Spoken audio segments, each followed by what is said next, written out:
G'day guys, welcome back to the On The Ball podcast. Back with another footy episode. As you can see, we've got a huge absence today, and that is the long-time host of the show. Don't think he's missed an episode in 150 episodes or so, but he's finally taken a day off. I think he's studying for exams. So me and Rowey are about to step up. How's it going, mate? It's going all right, mate. Weekend was a bit tough, but it's going all right now. How are you? Yeah, not too bad. Not the brightest weekend for us in terms of Nah. our footy teams, but guess we'll get into that shortly. I think we'll just kick it off, get straight into the round 13 recaps. I'll start her off with the Port Adelaide versus Geelong Thursday night clash. I was very animated during this game. I had a few cocktails. I was tweeting some regrettable things on Twitter, copping a bit of hate. But this loss just cut a lot because we didn't even play bad. Our midfield stepped up. We played well. It was just purely a case of not being as good as Geelong in all parts of the ground on paper, which is not a good sign if we're trying to push for a flag. We do have a lot of players still to come back, which I'm hoping will help us out. But yeah, it wasn't too great. It's probably lost our hopes of a top four finish. Should still get a home final, but yeah, congrats to Geelong. I think they're looking quite unstoppable now. Jeremy Cameron is proving to be the key difference because I think he missed the first 4 weeks when they were 2-2 or whatever, and he's come back in and they've looked unstoppable. Clearly the best key forward duo in the league, I would say, between him and Tomahawk. But it was good to see Connor Rozee finally having a good game. It's been about 3 years since he had a good game. So one of your tweets was about him, wasn't it? About Sammy Walsh isn't doing this or something, but yeah. Yeah, I did the Kane Corns. Yeah. Luckily, I've only got 10 followers on Twitter, so I didn't cop the hate that Kane Corns copped. But any input on that game? Did you watch it? Yeah, I was pretty intrigued by it. It was obviously a huge matchup, but it just turned into a bit of a shootout, which is great for the neutrals like myself. But I think it just showed that the experience of the two forward lines. I think the Cats obviously had the almost. I know you talked about the duo, but you throw Gary Rowan in there as well, and that's really experienced. And I guess when Rowan's firing, Geelong is. He's the type of player that, if Geelong aren't doing that well, he'll have a quiet one. But yeah, they were unbelievable. So they obviously had about 12 goals between them, and that's already enough for a winning score. So I think it was just the attacking trio just sort of overpowered not just Port's defence, but sort of, Port's attacking. You see Dixon in there is obviously Australian quality, but then you've got a few youngsters in Georgiadis and all that. I think Tom Marshall's obviously out early, but just expose him a little bit there. And I think was there a bit of a size difference in the matchups. I know Trent McKenzie was on Tomahawk early, and I guess it just set the scene really. But anything to add on those matchups, because I'm a bit intrigued as to the last 3 times we've played Geelong, Tomahawk has had an absolute field day, whether it be on Cleary or McKenzie. So I'm surprised that Aaliyah spent no time on him on Thursday, especially considering Cameron was absolutely ripping him a new one up and down the ground. One of Ken Hinkley's known flaws is his inability to change up the game strategy mid-game. So if we don't get on top of a team early, then we tend to not be able to switch it around, which is a bit of a worry. But it was as you said, it was a great game of footy. One of the best games of the round from a neutral standpoint. A lot of goals and both of the year, I'd say. Actually, I reckon of the year was one of the best. Yeah, it was very exciting. Great to watch. But did cut a lot as a diehard Port supporter. We'll move on to Swannies Hawthorn Friday night. I think I watched most of this game. I normally watch the Swannies games because I've got about 6 Swans in my SuperCoach team, including Luke Parker, who just it's just not 95 every week. Finally get to trade him out this week, but very poor from the Swannies this week. Was very surprised about this one. Hawthorn stepped it up. John Newcomb looks like an absolute beast. I traded him in before he played a game instead of Trent Bianco, which was a nice little surprise there. But what do you think about this one? Yeah, well, I was similar to you. I was sinking a few at Taco Bell, but I was still able to sort of have a look across the end of the room and have a look at what was unfolding. I remember cheering for Isaac Heaney kicking his goal in terms of Supercoach and just in terms of the AFL because of how talented he is and wanted to do well, but obviously Yeah, went missing. But yeah, didn't he Newcomb score like was 40?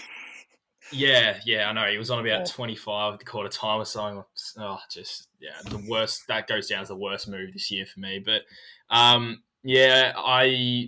Newcomb's 14 tackles just set the tone, really.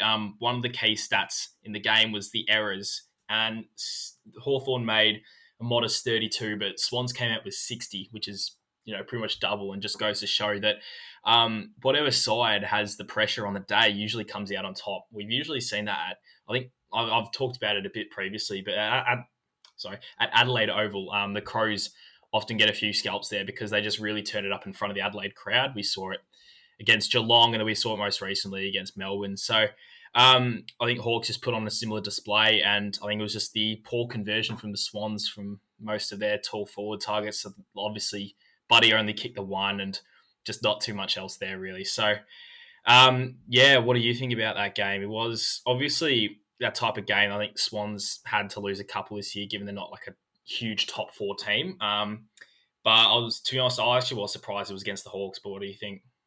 yeah, agree. The Swans just looked really sloppy and like half asleep, arguably. As you said, they are a young team. Most of their team's up and coming, so they're going to be inconsistent. But I just feel like they might have went into it a bit complacent, which cost them in the end. And Hawthorn always seem to turn up for the Swannies matchup. Like every single year, the Swannies go in favourites and the Hawks just turn up and normally beat them. But I guess it's good for Hawks fans as well, showing a little bit of promise with their youngsters and especially their backline. They got a lot of young, exciting talent in there in CJ, Scrimshaw, etc. And then with Sicily to come back next year, that could be really turn into an elite backline sooner rather than later. But still, I will get into our ladders in a bit, but still backing Swannies to make the 8. I think they'll get enough wins. Yeah, 100%. Rightio. On to Saturday's action. Freo Gold Coast. Didn't watch too much of this game. I think I was out of the house. Seems like Freo might have put on a bit of a clinic. I was expecting a close one. Did you watch it? Or No, I was at work. I was also out of the house. I actually ended up tipping Gold Coast just purely because of all of the outs for Freo. But obviously you look at the stats and it's all just gone Freo's way. And from what I noticed, obviously Sean Darcy had another big game, and we think we're going to touch on the rucks in a new segment today. But he was obviously huge. And from what I noticed, there was a lot of their sort of mid-tier players Freo that ended up firing. I think James Aish had his best game for probably the club. Darcy Tucker's one that had about 13 marks and had 25. Josh Tracy finally is starting to not score 15 in people's Supercoach. So handy for him. And then, I don't know what role they were playing him previously, but I think just as a pure key forward at the moment, he's looking all right. So, it'd be a bit better if he had a more AFL-like surname to shout out. But because Tracy's actually my mum's name, so it's a bit weird to sort of follow him. But and then I guess players, like Taylor Duman, 22 and had 9 off half back, and Brett Bewley, Collier, all these guys are getting over 15 touches. So not just say for Supercoach, but for the team as well. It just goes to show that that Gold Coast travel issues they're just really not just cutting it away from home. They just look a completely different team. Obviously, you can say that about a lot of teams in the AFL, but Gold Coast just simply aren't getting it done away from home. I don't know if it's a mental thing or, if the players are still pretty young to adapt to the other environments of the grounds. But it's really disappointing for them so far because it's almost getting to the point where when they travel into state, you just about bang the other team to win, which obviously we want to, we don't want to see that. So it'll be a nice little challenge for them to see if they can turn that around away from home. But what are your thoughts? looks like it was a lot of stoppages. Both midfields seem to dominate. Another inspirational performance from Took Miller. That man is an Yes. absolute freak. Definitely should be in all Australian teams. Speaking of that, I just want to mention I put a Lear in my all Australian team last week, and he played the worst game I've ever seen him play. So apologies for that. He's come straight out, but yeah, similar with Hawthorn, Freo's backline I think is really good. It was good last year as well, and then with Pearce coming back in, there's a lot of news about him holding King to 0 goals this week, which is the first time this season. So he's a really underrated key defender, and definitely a huge in for Freo. And there's still sniffs to make the 8 for sure, especially with when Fife comes back.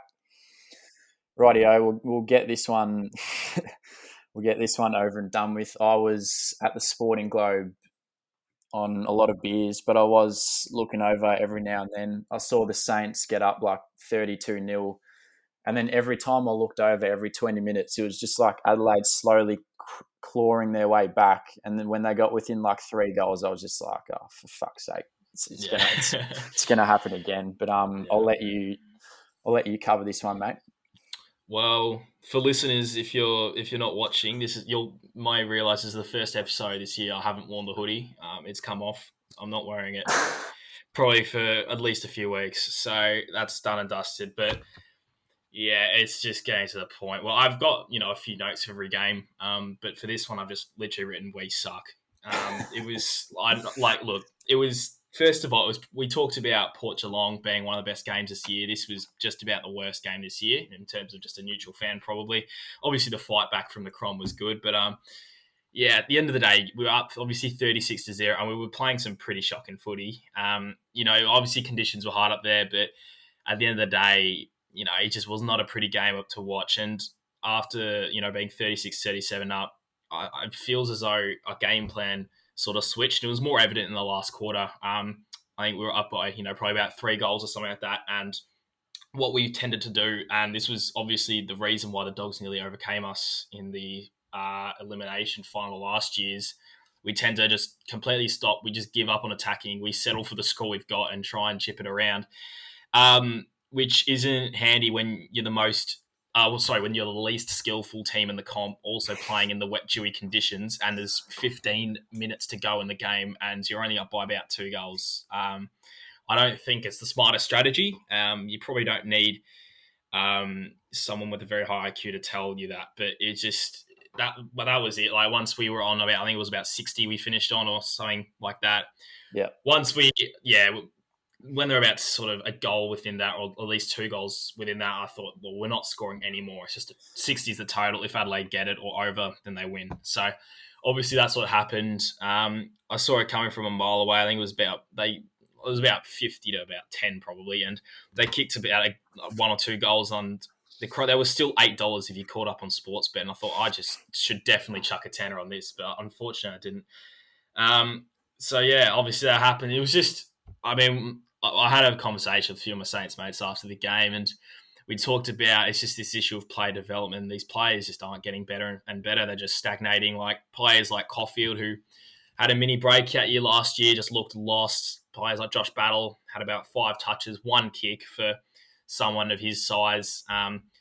Jack Loney just gets blown over by the wind, and all these downhill skiers like Dan. Well, to be fair, Butler had about 10 tackles, but yeah, it's just all these type of players that just aren't delivering, and they have the capabilities to do so. Well, some of them do, but clearly not anymore. So, and yeah, if Ben Long and Jack Loney have played another game for this club, then I don't know what I'll do. But yeah, it's just, look, lots of people are saying we got crommed, and we did, but at the end of the day, it's just, the bye couldn't have come at a better time.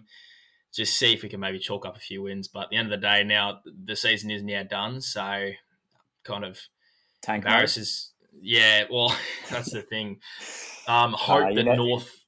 You never want to see your team just throwing games, to be fair. No, I know. But yeah, at the end of the day, I'm almost hoping that North offer Jack Billings $800K a year, so we can get a first rounder for him that would come after our first pick, so we'd get like 2 top 5s. But Yeah, I don't know. It's just about a bit. Yeah, look, I'd love to see a lot of list management changes, getting rid of these players that just aren't taking their games to elite status, because that's what's holding us back in my eyes. So, Yeah.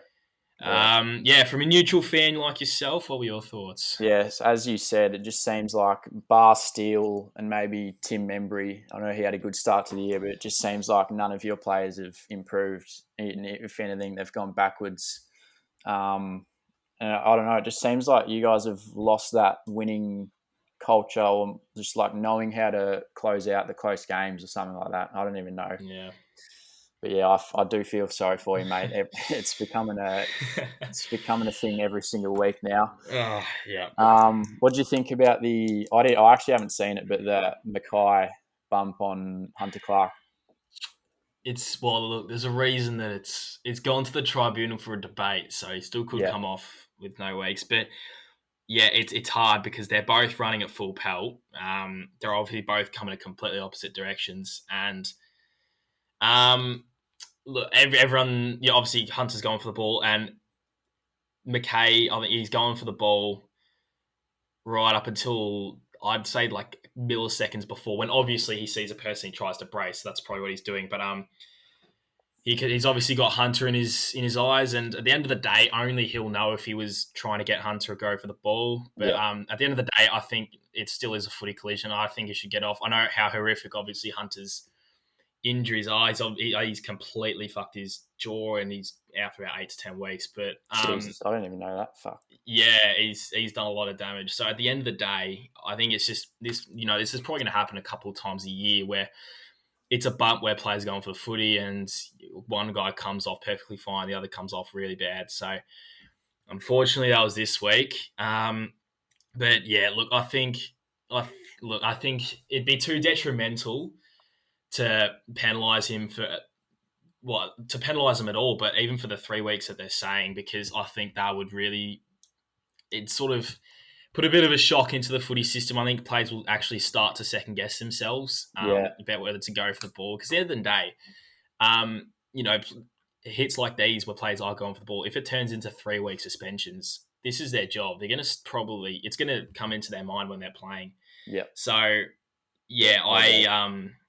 so if you really analyze the information, like, sorry, the images, you can see that, like, he's going for the ball, and last second, raises his hand to come up. But I don't mean, I think everyone's just about sure it's just to protect himself because, human instincts and all that.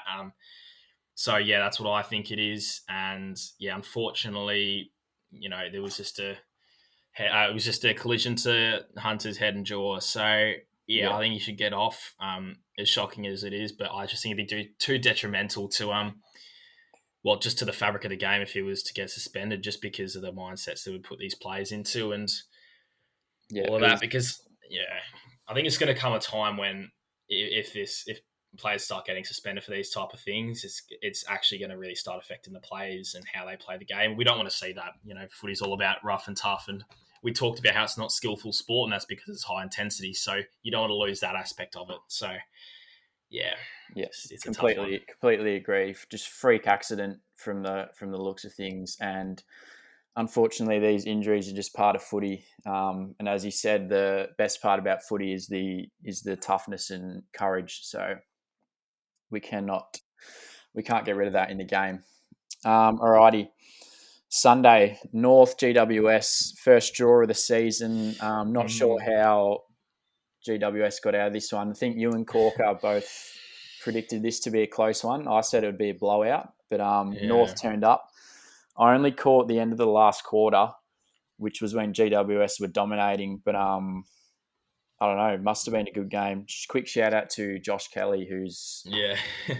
always been one of my favourite players outside of Port, and he just put on an absolute vintage Josh Kelly clinic with Mm. 39 and 2 goals. Did you catch any of it though? I did. I watched it all.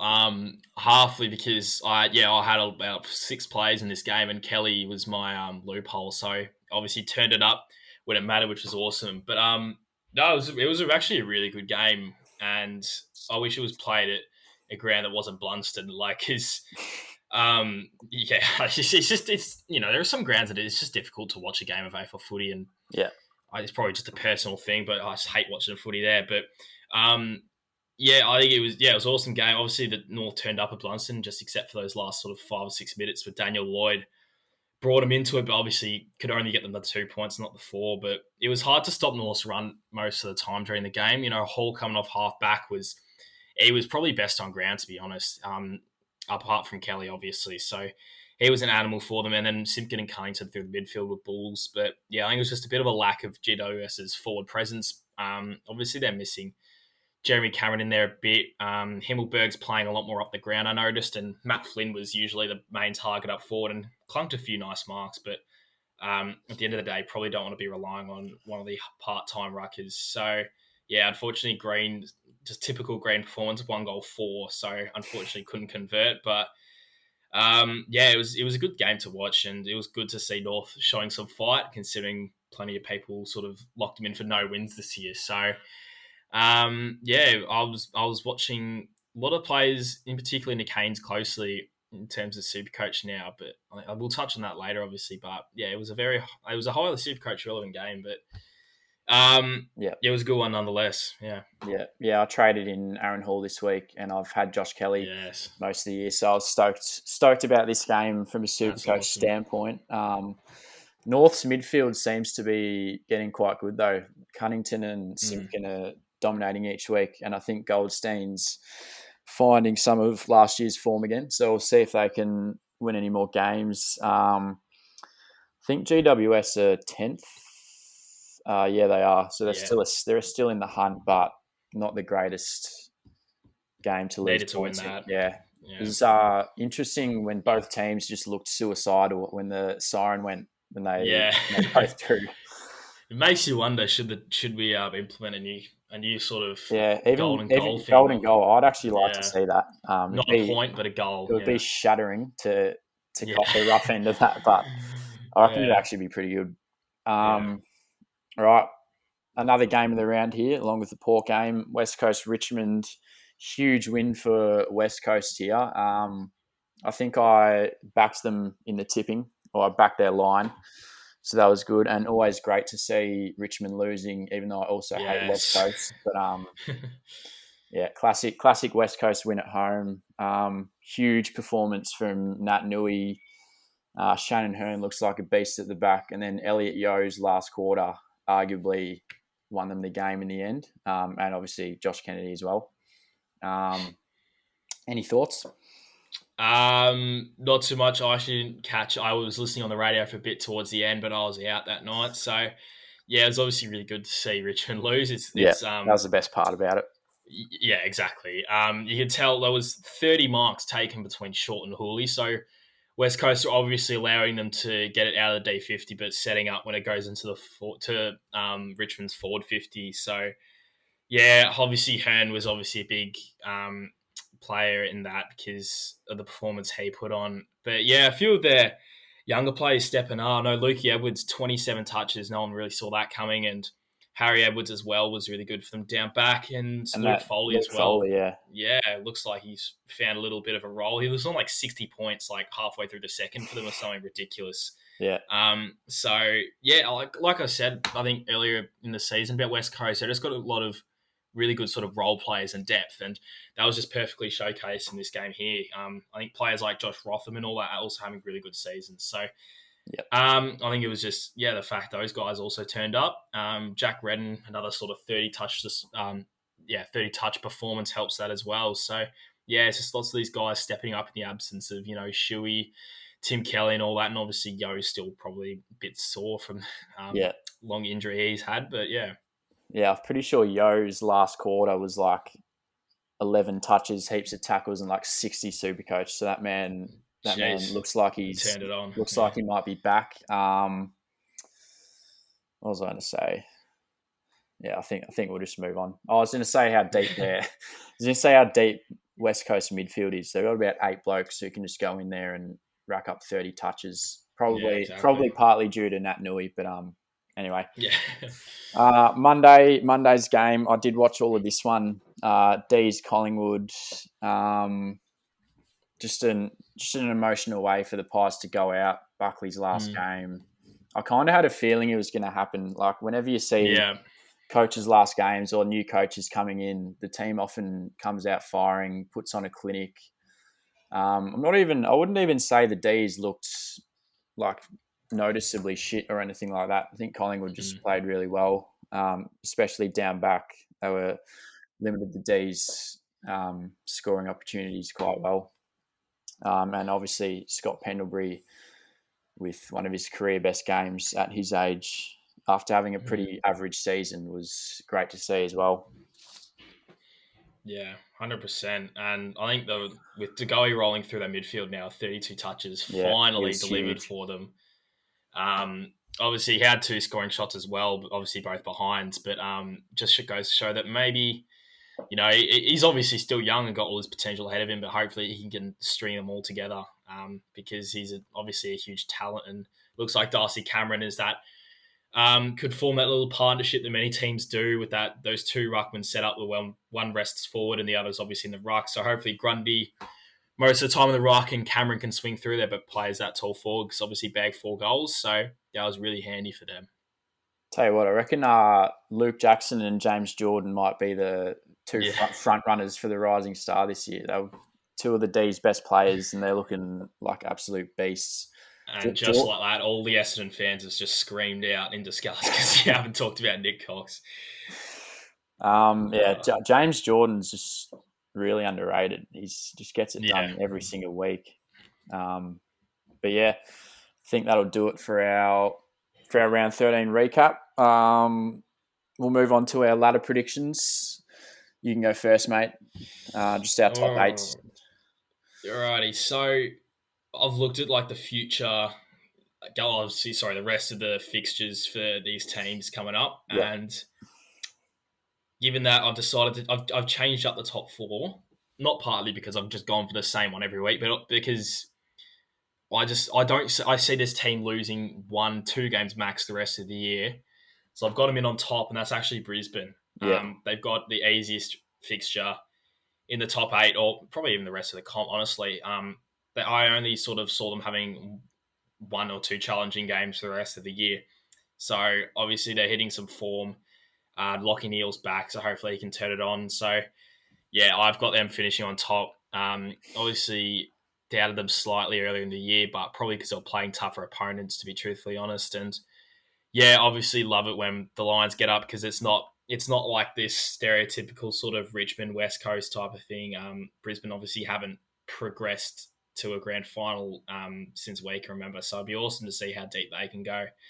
I've actually changed up again. I've got Geelong now in at second. I've probably got this one on like percentage or something, but Geelong have obviously got the extra avenue to goal now with Jeremy Cameron, and when that trio fires, it's really hard to stop. So I've got them in at 2. Obviously, with Dangerfield coming back, there's teams just going to get better and better, and hopefully they're past that sort of boring footy stage that they were at last year and the start of this year. And then I've got Melbourne and the Dogs rounding out the top 4. I think that's going to be the way it stays. Obviously, probably going to be a bit of change in that order, but I think those will be the top 4 teams.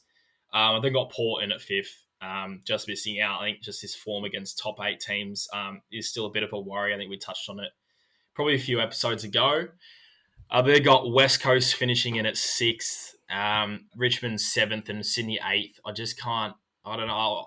I'd love to see Sydney finish higher than that, but I can't put Richmond 8th. I just know they're too good for that. But obviously they are sliding, and I think they're obviously those players are getting a bit old, and it's been an awesome dynasty for them. And I think if there's one lesson we've learned over the last sort of 4 or 5 years is don't count Richmond out. So lots of people are talking about, is this the end? Is this the end? I'm not going to say it yet because just how many times I've bet against them and they've proved me wrong or all this and that. So yeah, I'll leave them in at 7th, and I can definitely see them still going deep into finals because they're obviously September greats, but this is probably the most vulnerable they've been since about 2017. I think it's fair to say.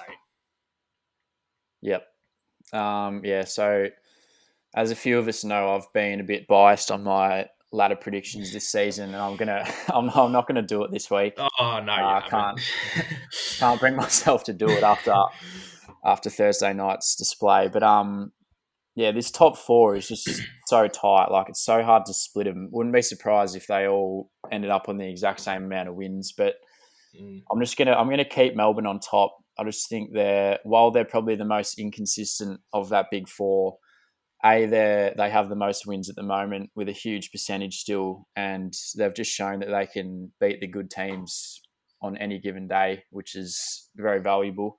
That would definitely rather be in their shoes than a side like Port, who beats 9 to 18 by 120 and can't beat a top 8 team.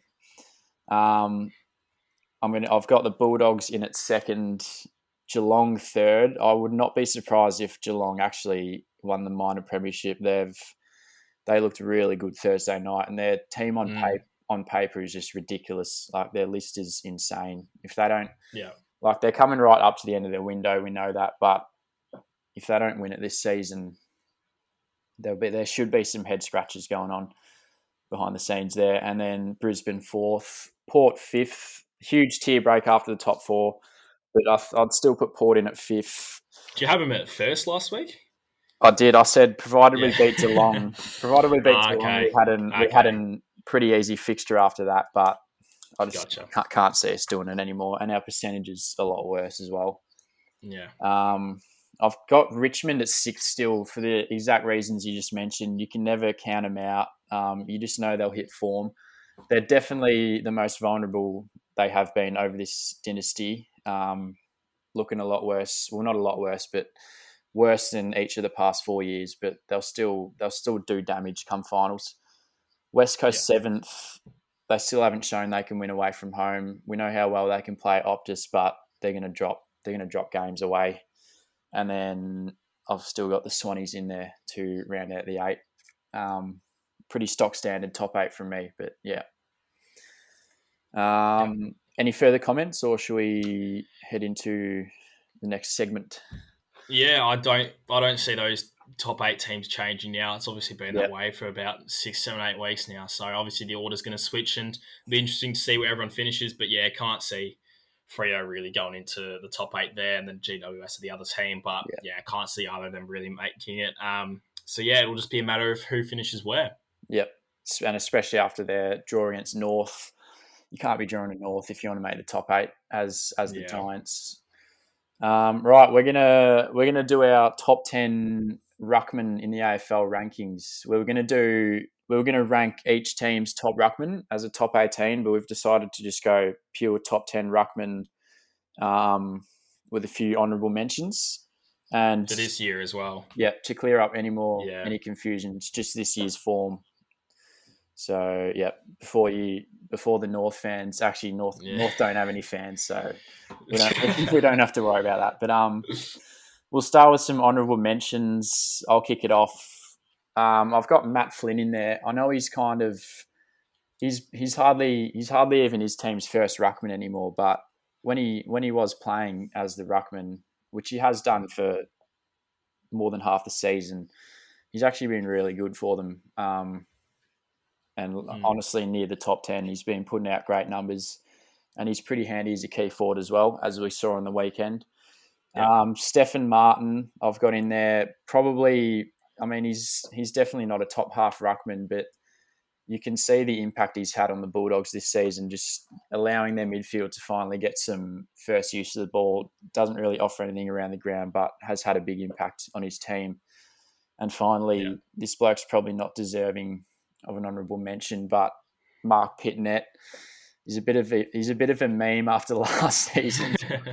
But he has improved. He's improved a lot over the off season. Far better stats this season, getting a few more touches. I mean, last season he had games where he'd get like 3 touches, and he absolutely ruined my SuperCoach season that year. I traded him in after his 2 140s. But he has improved, and I don't know, he's just an average ruckman who has played every game and been serviceable. We'll do your honourable mentions, and then we'll start at 10 and work our way up.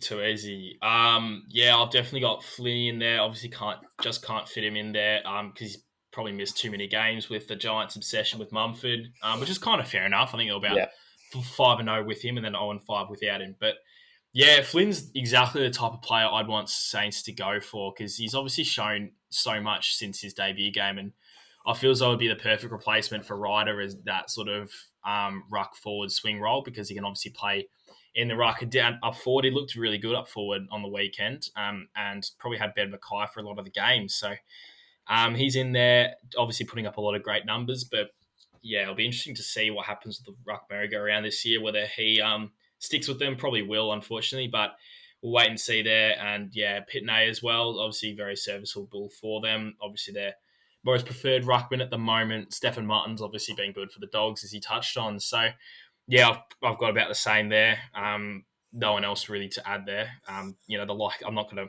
bother throwing in the likes of Andrew Phillips or anything, but Yeah, I was tempted, yeah, but yeah, I don't know if I could do that, but I've got Paddy Ryder in there. I haven't managed to fit him into the top 10 just because he's missed probably a couple too many games. Yep. And he isn't having those best on ground performances as he's had last year or the year before that. So I've just had to leave him out. But those are my honourable mentions. Yeah.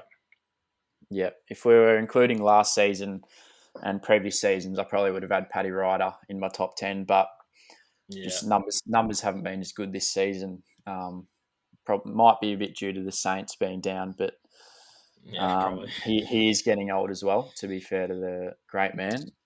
All right, I reckon we rotate. So we'll just go one by one. In at number 10, I've actually gone with Matt Flynn's counterpart in Shane Mumford. Hasn't played many games, but when he has, he's surprisingly been really good, especially toward the start. He was getting huge hit-out numbers and taking big clunks around the ground as well. And as you said, 5-0 with Mumford, 5-0 without him or something like that. So he has had a huge impact on the Giants, and they have looked a much better team with him in there, even though Flynn's been good as well. Yeah, agree. You obviously notice his sort of bullocking work around the ground, his ferocity. It's not really the style that many ruckmen play at the moment. However, I've gone. This is going to be controversial. I've gone with your boy Scott Lysette. Just hasn't played enough games to work his way up ahead of the guys ahead of him, but has obviously been very good for them. And obviously Peter Adams and all that have gotten a bit of the light in the last few weeks because obviously been very promising through there. But yeah, look, if Lysette had played just about every game this year, he'd be in there, but obviously hasn't. So has found his way in at 10, but he's obviously a better player than that. But yeah, it'll be good to hopefully get rid of all the deadweight ruckmen I've got the good ruckmen, the deadweight teams I've got coming up here, and to see Lysette progress all the way into September. But Yep, fair enough. Unfortunately, Big Scotty concussed Mick Henry and got done for 4 weeks, which I thought was stiff. But in at number 9, I've got the Nank from Richmond. He's huge for them. Obviously, nowhere near the hit-out abilities of some of these other big men, but he's arguably one of the best ruckmen around the ground, takes huge intercept marks, gets a lot of possessions, really mobile. You see ruckmen that just look like they've just been pulled off the street who don't know how to kick a footy, but Nank looks semi-coordinated and shows it with his numbers and work around the ground. Yep, I've also got Nankin at 9 as well.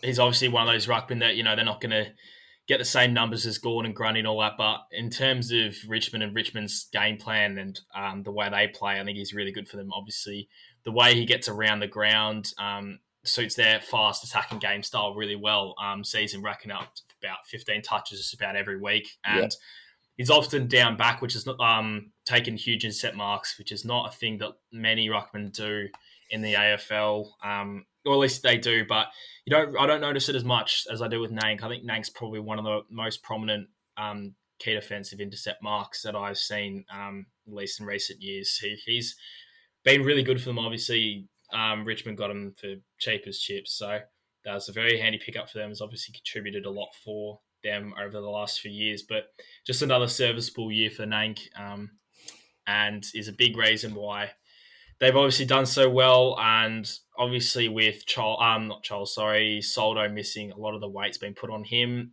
But yeah, obviously just done really well for them. Yeah, Yeah, that's probably his best trait, his ability to get behind the footy and take intercept marks, which adds to Richmond's already elite defence. I remember when we played them at Adelaide Oval, he took about 6 intercept marks, all from our defensive kick in. He'd just mark it outside their attacking 50, which made me hate him for a couple of hours. But no, he's a good bloke. Yeah. In at number 8, I have got Riley O'Brien, who probably should be higher than this, but just didn't have a good start to the year. He's finding form now, but we all know how good he is, and he's going to have a huge career. He's still young. Like the Nank, huge work around the ground, can take big marks, get behind the footy, and with an added tapping hit out ability, which is obviously the main role of a ruckman. But I just think he hasn't been his best season this year so far, but he has been building, so I expect him to increase in the power rankings in weeks to come. Yeah, 100% agree. I've actually got Tim English, who is obviously, we all know about him, obviously still developing a lot in terms of his body and his game, but because of that, spends a lot of time up forward, and obviously because of that, it's a bit hard to judge on where you put him in this list. But I've got him in here because obviously sometime in the future when he develops his body, he'll probably take a little bit longer than others to develop it, but his ability to play up forward has been really handy for him and kick a few bags, because at that height and that sort of, I guess, forward craft that he's got is a real weapon for them. So I think he's really, really talented because at that height, when you can, obviously, like you mentioned, pick and ruckman off the street, he's still got a very nice kick on him and very good IQ. So, yeah, in terms of a ruckman who are all usually pretty dopey, he's actually looks like he's a really nice pick of the bunch there. So I've got English in at 8. Like I said, pretty hard to determine because he's obviously missed a few games this year. So it's a bit of a controversial pick, but I just think just going forward, he always looks like such a threat in those marking contests up forward. I'd say English is just about one of the best in the AFL at taking those, even given his sort of light stature. But yeah, at the end of the day, I'm going to leave him at 8. Yeah, Tim English is who I want Peter Laddams to try and become and ultimately become better than. Obviously not there yet, but they've got a few similar qualities. Laddams is probably better in the ruck, but English is definitely a better mark, better key forward. Number 7, for you North fans out there, actually you'll probably be disappointed that he's this low, but hasn't had the best of seasons, especially compared to his usual standards. But Todd Goldstein had a great game on the weekend, has still been, one of the best ruckmen in the league. But yeah, I think it's just been an average year for him, and there's just been other blokes that have been slightly better. So the man's in at 7 for me. Yep, I've got the exact same one as well. I've got Goldie in at 7. Obviously, just getting pretty old, so his numbers are just a bit on the declining side of things, as they are for obviously a lot of ruckmen that are getting towards the end of their careers. But there's obviously been a huge player for them in the entirety of his career, and still manages to get really good numbers in the middle of the contest, clearances and all that. So he's obviously been a huge player for them. But yeah, like I said, coming to the end of his career, I remember that I can't remember what year it was, might have been 2015. Well, I think it was Goldie and Steph Martin for Brisbane had 2 of like the best SuperCoach seasons, the modern era. Or at least it was AFL Fantasy. I remember they would consistently clock up 150s every game. So in the twilight of his career, he was obviously an absolute animal.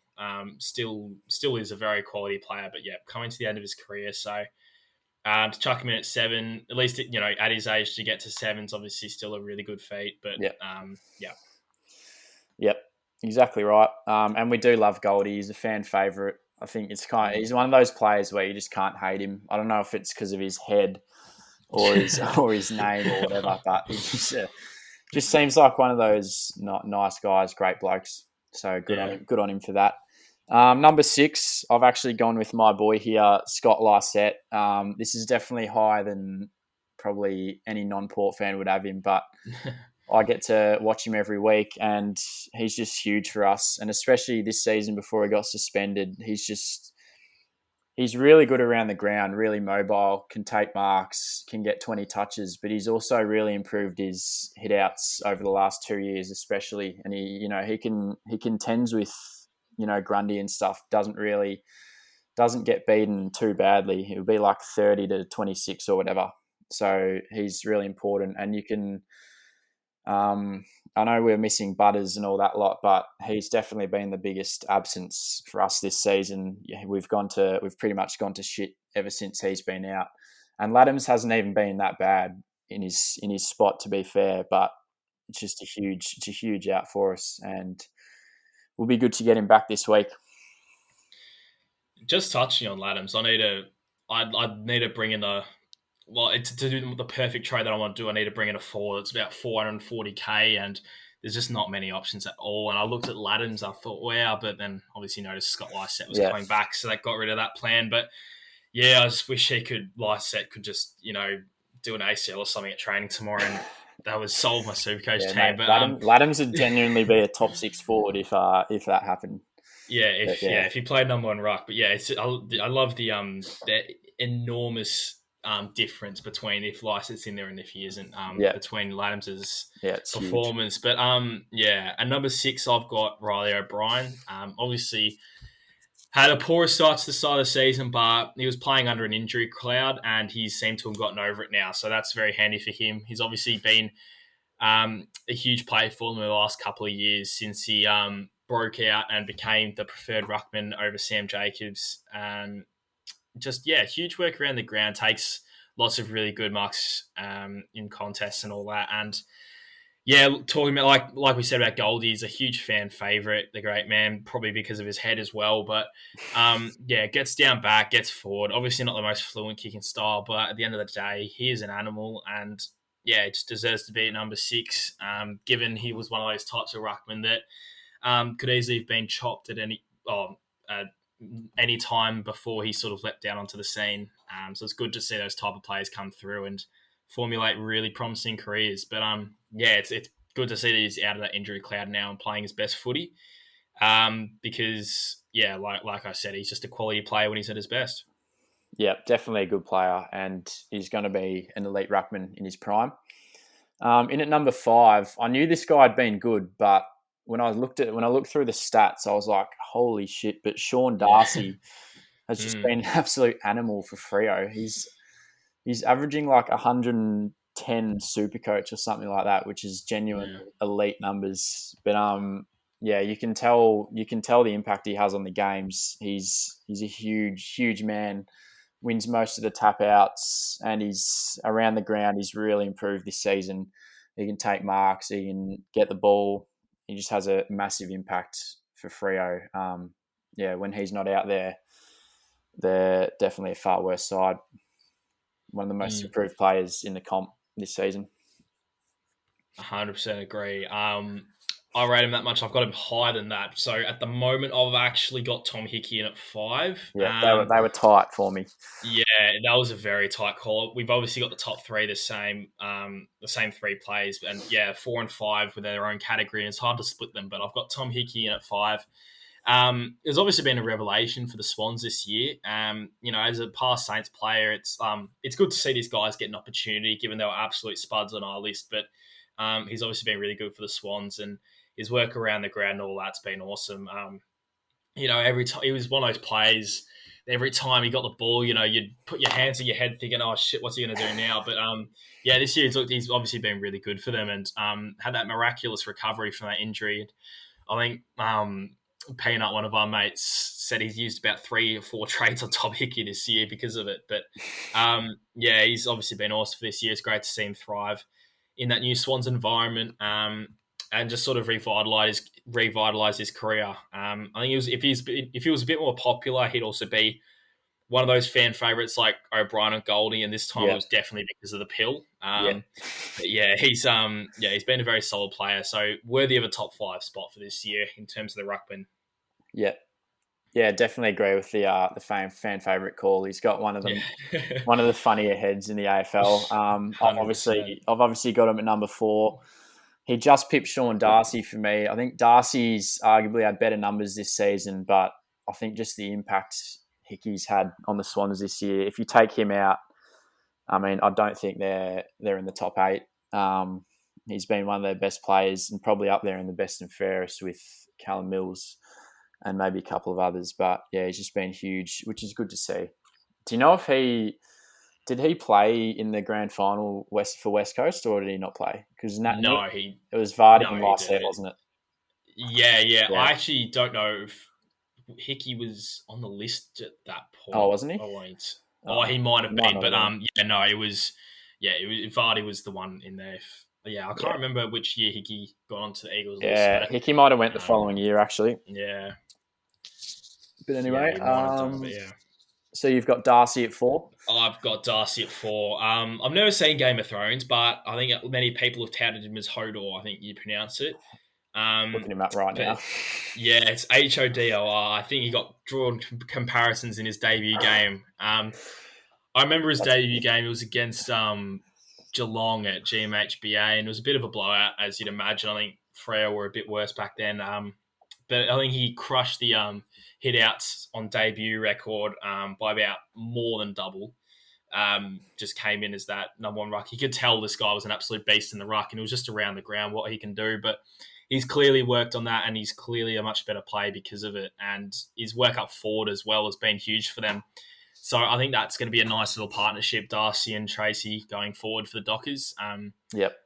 Darcy's gained that ruck forward status in AFL Fantasy, which has been handy. But he's obviously been a huge player for them this year, and he's really nailed on that consistency. I think if you look at the numbers, it's just every week now, which is what you want from your ruckman. You don't want them sort of getting beaten every 2 or 3 weeks. You want the consistent players in there just doing their hard yards. If they're not winning the contests in the ruck, you want them around the ground, maybe kicking a couple of goals. So that's exactly what he's doing, and has just stamped himself in there as their main ruck for the next sort of decade. So it's been awesome for him and the Dockers as well, because they had about 3 or 4 ruckmen in contention for that this year, who are all probably at the right age to get that spot, and obviously Darcy's taken it with both hands. So it's been awesome to see him do that for the Dockers. Yeah, it's been huge. He's an absolute gun. Freo are making a habit of developing some absolute Goliaths in their rucks. So on to the big 3. To clear top 3, ranking them was pretty tough.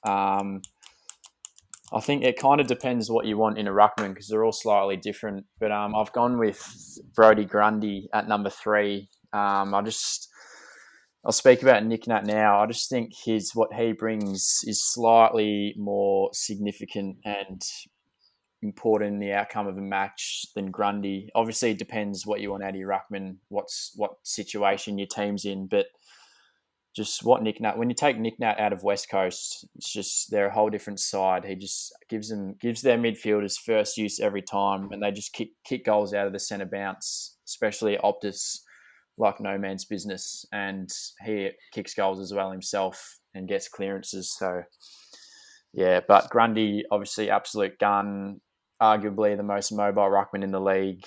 Gets the most disposals out of all of them, clearances, tackles, just does everything. Most versatile ruckman in the comp easily. Yeah, have to agree. I've also got Grundy in at 3. His ability to get around the ground and, rack up 20, sometimes close to 30 touches a game is really vital for them. And obviously his work in the ruck contest is obviously superior, and, he takes really good marks around the ground. But yeah, like you said, I've got obviously the other 2 ahead of him just because of, like you said, Nick Nat's just impact on a game, and a big game is huge, and it's just about the only player in the comp that can do that. And then go on, I think we there's nothing that needs to be said there. Just his ability to just about clunk every mark that comes to him, and to tap just about every ball that gets thrown into his leading midfielder is just second to none. So yep. I've just got those 2 guys ahead of Grundy, because obviously at the end of the day, you do, those obviously extra sort of 20, 25 touches are vital for your ruckman. But at the end of the day, it's a difficult thing to put it, because you obviously want your ruckman getting high disposal numbers, but you'd rather your ruckman have the qualities, I'd say, of Gawn and Nick Nat more so than your ruckman getting 20, 25 touches, if that makes sense. Yeah. So yeah, it's obviously they've all got uncanny abilities, but in their own respects. So I'd rank the other two over Grundy's if that makes sense. Yep. That's why I've got him in at 3. Yep, I agree. Nick Nat and Gawn, especially Nick Nat, just their ability to make their midfields that much better Yeah, is probably something probably the best way to put it. Yeah. that Grundy doesn't quite have. At least he has it, but just not to the same extent. But yeah, I've got Nick Nat 2, Gawn 1. Did you have the opposite or? No, I had Nick Nat 2, Yeah, Gorn 1 as well. Yeah, I see Gordon's just an absolute animal. I think just around the ground, just about every time it gets put on his head, he takes it. So I think that's probably the deciding factor for me. Obviously, Nick Nat's huge out of that centre bounce ball laps. But yeah, at the end of the day, I think he's just an absolute animal for them around the ground. I don't think yeah, too many people will be differing with that list either. I think obviously they're going to have the big 3, but I think, Gawn and Nick Nat, I think is going to be the most common order. Yep, agree there. Righto, so good little segment there. We'll move into a little bit of SuperCoach chat, I reckon. Actually, just quickly, I want to see.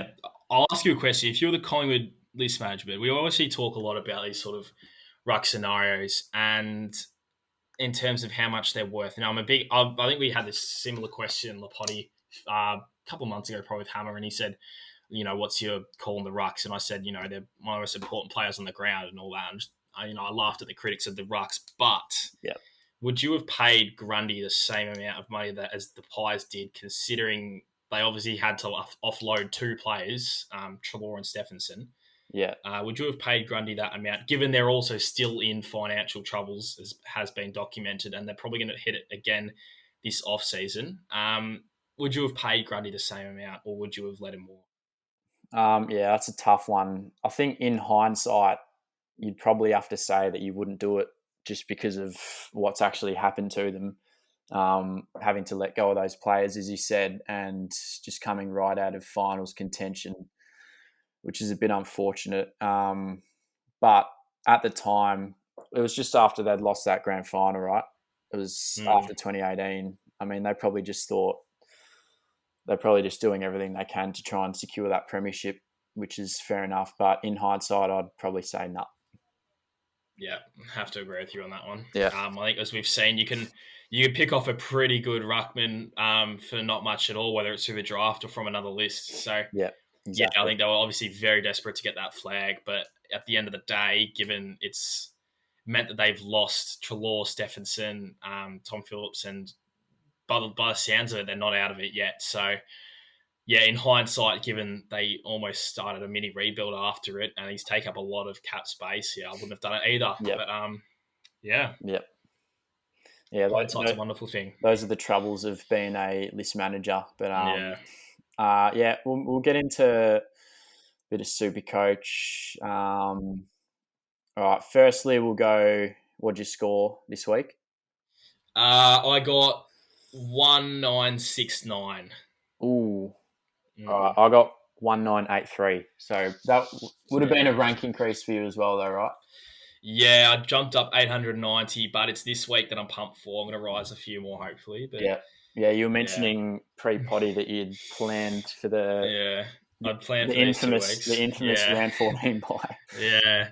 Everyone's saying I've got about 8 or 10 plays in my group chat. I'm like, I'm chilling here, projected over like about 2050, and I'm ready. But Cork was saying that Moz, I think it was Moz, had like 7 players or something. Yeah. He's in a bit of strife. Yeah, that's dire. So I moved up 762 spots, sitting at 2,400, which is lovely. Not a bad. I mean, considering the start, I'm not like that satisfied with it, but I'll take the good week, and it's not the worst spot to be in, obviously. Yourself? Yeah, in at 3, 5, 6, 2. It's more just about long term. Yeah. I think my team. I conserved a bit of trades at the start of the year, whereas everyone else sort of burnt through them. But I've burnt them. Yeah, exactly. So I've conserved, but I've used basically every single one I can in the last couple of months. But I'm striking now. The team's just about there. So I've got I'm gonna have to use all 4 trades this week to field 18, provided, and that's provided Lockie Jones and the Essendon forwards don't get dropped or managed. Jones had an absolute shocker, so I'm not confident he keeps his spot. But my team is pretty much full primo now. I've just got like Impey F6 and Cripps M8. Hopefully I'll be able to upgrade them, but team's not looking too bad, to be fair. That's lovely. What are the trades looking like? Well, actually, Chera and Luke Parker finally fucking them off. They have been absolutely disgraceful, especially nice little stint for Chera. Especially Chera. He didn't even make me any money. I picked him up for like 400k and he just stayed there. Just I don't know what's. And then the week after I got him, the news comes out that he's unhappy at Freo, wants to come back to Melbourne or whatever. So that cut. But I'm looking at getting Walsh and another midfielder. Looking at Mitch Duncan or Merritt or Tom Mitchell, one of those guys. I can't afford the Bontempellis and Parishes, unfortunately. Yeah. And then a forward. I'm liking the look of Kyle Langford, but you and another good mate, Fitzy, both don't rate Langford as a player and are avoiding him apparently. That's all. Fitzy at least said he didn't rate him. Because I'm in a similar boat. I do rate Langford. I didn't say anything that I don't rate Langford. First of all, I looked through Twitter and saw fans had been using him as the whipping boy the last few years, but it's more so the fact that I think Devon Smith's coming back this week and they're going to get Shield in about 3 weeks, I think. It's at this time of the year when we're getting into single-figure trades. I don't want to bring I'm really tossing up whether to bring in someone that's going to get rotated a little bit more through that midfield in the coming weeks. But at the end of the day, they've had a few players roll through the last few weeks, and Langford still scored well. So I'm kind of hoping. I don't know. I'm undecided at this point because currently I've got 352k in the bank. Can downgrade Poulter to a rookie, so that frees up about 550k to upgrade the likes of Jordan, McCreary, and fucking Heaney. It was the worst trade in all time. That's worse than Chera, actually. Yeah, exactly. Could have picked Langford over him, but I hadn't seen enough of Langford, obviously. So I'm in a similar boat, and I think it's a nice little discussion for this week about which midfielders to bring in, because if you don't go for that sort of top tier price of the Parishes and all that of the world, you're looking at, like, the main ones are Ollie Wines, Sam Walsh, the ones you said of Zerrett and Tom Mitchell. Travis Boak as well, I'd throw in there. Travis Boak as well, yeah. Probably not Hugh McCluggage and not Danger at the moment. I'd probably steer clear of Duncan if I'm honest. But Brad Crouch I'd go for, but he has the bye, obviously. So believe me, I'd locked in Walsh into my team. Every single plan I did involved him, but I don't know if it's something I should be too worried about, or we should be too worried about, but he's playing GWS twice in the run home. He's got De Boer this week, and he's also got him in round 23, which is grand final week. And that has turned me off because first of all, he's obviously, he's our age. He's 2021. He's in his third year. He's never copped the tag before. We've seen what happened to Brayshaw when he copped his first tags. Yeah. And it still happens. He's obviously a young body, so the likes of De Boer is 10 years on him, and this is all under the assumption that De Boer goes to him. Could very well go to Patrick Cripps, but I think it's getting to the stage where you've got to tag Walsh over him now. Got to stop treating Walsh like a kid, because he's getting 30 every game and he is a gun. So I'm really sort of tossing up what to do, because my debate at the moment is him or Wines is the main one. And I've looked at Wines. He's obviously been huge the last sort of month. Obviously 2 scores of 130 and 140, but I'm just sort of a bit edgy on if he goes back to his, round 1 to 8 performances where he got 140 and then just 2 lone hundreds and the rest are sub 100. So yeah, I don't know if you can give some insight into that. But yeah, I'm just sort of tossing up, as I'm sure many other people are as well, on how to finish off the midfield, which one to go for. So I don't know if there's anything as a Port supporter about Wines and whether I should pick him or not pick him. I've got some advice there for you. what I based it off, I actually got Travis Boak last week over him based on the fact that Wines is having a career best year and Brownlow contention year and was only averaging 104. And then Boakey is having arguably a down year and was averaging 110. And he's off the bye, so got a chance to rest up. So especially given he's 50k cheaper, I'd go Boakey. Not going to lie, that De Boer comment has put a spanner in the works. Yeah, it's not pretty. Not especially he's got him twice. Yeah, we have seen De Boer put on some forward tags as well. So we might go to Sard or Doherty, but I'd probably say he'd probably go to Walsh. Yeah, it's a huge spanner in the works because he's obviously got potential to be a top 8 mid, so it's really annoying. And unfortunately, Wines plays first, so you can't see whether you can't see the seconds before the game whether De Boer's running to Walsh or not. But hopefully, maybe the coaches can give some insight into what's going to happen because I need some help. But I'm just there's a few combinations we're looking at. Looking at likes of going for someone cheaper so I can get a better primo, so likes of Dan Houston and someone like Harris Andrews or someone like that in defence. I'm just a bit stuck, and I'm just not sold on Langford. So it's been annoying. It's a little I don't know. It's a little negative that I've found in this whole beauty of having 550k to upgrade a couple of players. But it's a bit stuck on what to do. But with Langford, I'm probably just going to send it because I'm at the point of the year where I'm just going high risk, high reward. Yeah, exactly. I think even with Shield back, I think there's still a spot in the rotation. I don't think Dev Smith will play in there.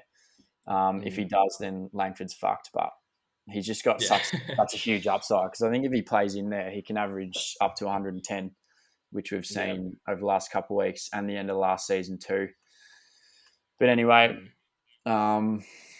just a quick shout out to Tommy Highmore as well for saving us. Oh fuck! Don't know if you still traded him out this week. Oh no! So that was another. Yeah, that sucked. But so are you gonna keep him or get rid of him?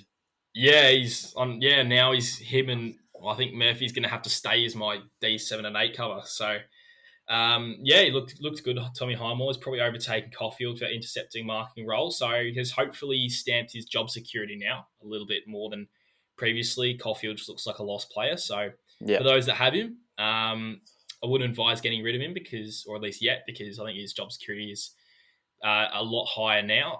He is obviously a mature age recruit, so he's not one of those 18-year-olds that you need to worry about. There's obviously only 1 week in, but I think he's really sort of stamped that job security well. Yeah, I watched him last week come off the bench and score like 6, but I'm pretty sure he was playing forward, wasn't he? Was he playing forward? He was playing. I think he started in defence as a lockdown, gave away probably 2 or 3s, and then then he played forward for about a quarter and a bit. And did nothing. At some point, he was rolling through the midfield. So I think it was a bit of a road call from us. But I think we found. I think that's how Cal Wilkie came into the team for us. Came in as an intercepting marker and has now come in and been a really at least one of the few players that I still rate the Saints. A really underrated lockdown key defender and has allowed Tommy Highmore to come through as an interceptor. But I think he's hopefully stamped his job security there nicely. Yep. All right. Well, all the best for this week, mate, in SuperCoach. Hope you can get a dub, rise up the rankings. We'll finish off here with we did this last week, a few quickfire sports bet line predictions. So I'll get them up here. You can as well if you want. We'll start off with not many this week, but many games. Quick one this week. We'll start off with Geelong Doggies. I believe this is at Simmons. Geelong are minus 7.5. Which way are you leaning? I'm liking Geelong in terms of the tip, so I'll back them to win by more than 8 points. Yep, I tend to agree there. I reckon they'll get it done. And they're looking scary at the moment, I have to say. Gold Coast, Port Adelaide in Gold Coast plus 17.5 for Goldie. Yeah, I'm also backing Port to win by 3 goals there. Yep.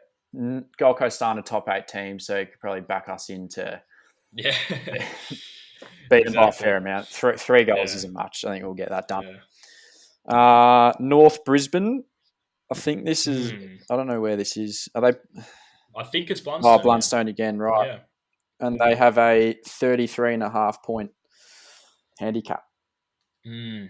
I'm going to go I Brizzy. don't. I'm going Brizzy. I think Okay, they'll I'm cover. going to go north here. I mean, we saw what happened last week, Yeah. and I can't remember the last time Brisbane played there, so I would have probably been against Hawthorn. But yeah, I'm liking North there. I think they've obviously Yep. played that ground pretty well compared to other teams. Fair enough. That one bit me on the arse last week, and it probably will again this week. But I just can't see North contending with the Lions. Giants Carlton. Giants -8.5 at Sydney Showground. This is a tough one. This one's a flip of the coin. Yeah. That's very You get hard. the feeling Carlton just have to. Yeah, you get the feeling Carlton have to win a game sooner or later, like one of these type of games. I mean, but I'm still going to go GWS. Feels like the Yeah, likes of like Matt Flynn might kick like 4 goals or something. yeah. I think if I just go with the gut feeling, I can just see the Giants winning by more than that. To be honest, Yeah, Carlton just aren't cutting it, yeah. and it is in Sydney, so that's a big advantage. And lastly, Hawks Bombers. Hawks +11.5 at Aurora Stadium. Is that Tassie? I think it's Tassie as well. So we know how well they play that as well, Hawthorn. So Yeah, I, any other ground in the world, I'd be going Essendon in a heartbeat. But I'm not sure about this one. this one's a toughie as well. I still think I'll go Essendon because they've obviously been in decent form the last sort of month or so. Um, but this is the type of game that Hawthorn will come out and perform well and probably win. So I'll probably end up regretting my call there, but I'm going to go Essendon. Yeah, I'm going to go the opposite. I'm going to go Hawthorn. Very good in Tassie, and a lot of other teams struggle down there and coming off a good win. So surely they'll take some form into it. They probably won't, but I'll back them into at least keep it close, get within 2 goals. All right, we'll pick which one we like the most out of all of them. I'm going to go with Port. I think that's a lock. 3 goals. Yeah, I'll let you keep that one. I have a feeling that Geelong's form is hitting at the right time, and I think it'll only get better, and especially at GMHBA, I think I might take the Cats at -7.5. Yeah. I think as we saw against Port, it was that sort of the domination of Geelong's forward line compared to Port Adelaide's. I think it might be the same this week. Yeah. The likes of the big trio, I think, are going to kick probably at least 10 combined again against the likes of, Bruce and Norton, who I don't know if will kick that many. So, yeah, I'm going to take that one. -7.5 to the Cats. That'd be my second pick as well. I think they're both locks. Might dabble some coin into them if I have enough beers in me, which I probably will, but we'll see. Yeah. Anyway, we'll wrap it up there. Quick shout out to Corker. Thanks for giving us an opportunity to step up. Hopefully, we've done a good job. And yeah, thanks for listening.